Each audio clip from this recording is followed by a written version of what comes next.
One of the biggest challenges still facing the African continent is access to energy. According to figures from the United Nations, around 600 million Africans lack reliable electricity supplies. That's nearly half the continent's entire population.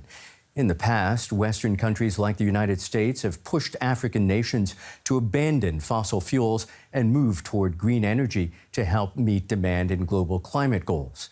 But now, the new U.S. Energy Secretary, Chris Wright, has outlined a major shift in U.S. policy, backing African leaders to harness all their energy resources. Saying at a summit in Washington earlier this month, Africa needs massively more energy. Africans will do that. Africans will deliver that. The United States is thrilled to partner with you in that endeavor. Salfa Energy is a Nigerian renewables company that's already working on African solutions to the continent's energy crisis. Earlier, I spoke to the firm's founder and CEO, Sandra Chukwudozie, and started by asking her why the notion of Africans solving African problems is so important.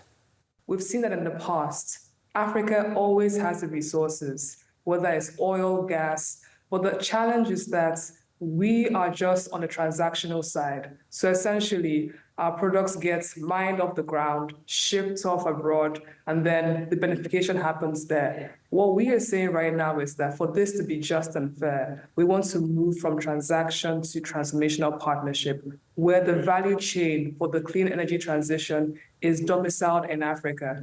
And this is really, really important because we want to ensure that Africans are able to build the technology of the future. We don't want to be reliant on other parties. And we also want our products to be put into the global value chain. So it's very important that it starts now.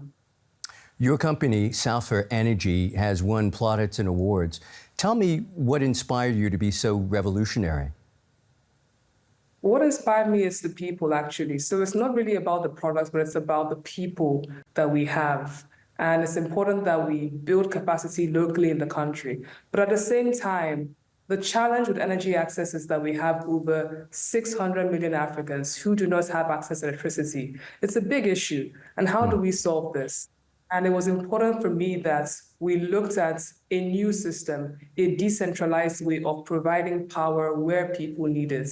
And it's not just providing power, but it's also being able to bring that value chain back into the country. So we assemble our solar solutions locally in the country, and we ensure that people in the community are being trained.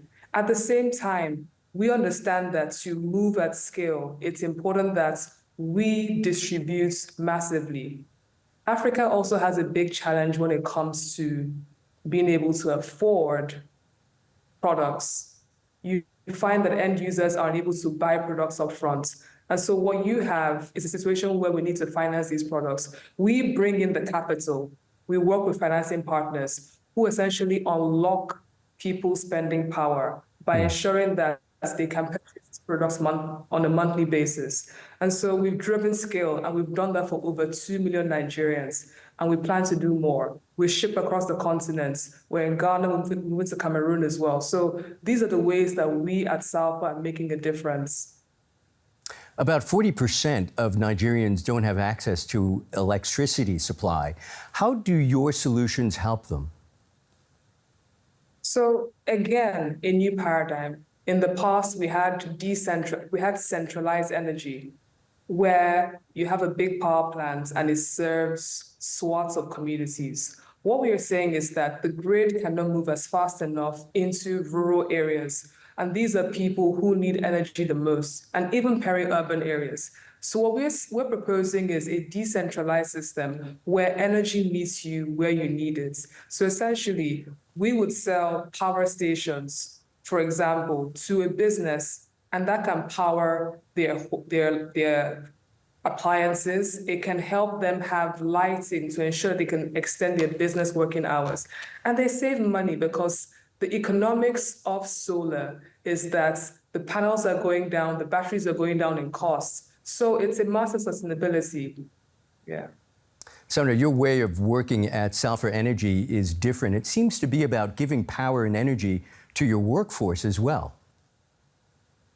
Absolutely. So for us, it's not about products, it's about people, and it's about building the next generation of energy leaders. We want people who are in this transition pipeline. And what we've seen is that we need to mobilize a workforce that is very diverse and those who are the ones that are left behind. So, for example, in our factory, we bring in women from the local community, and we enable them and we teach them how to assemble solar products. Can you imagine what it does to a woman who has never assembled these products, who has never worked in STEM, being able to be empowered? And in that way, when we empower them, we push them out into the local community. They can sell products. And it's a trust bridge that they build with the customers. They say, listen, we are from the same community.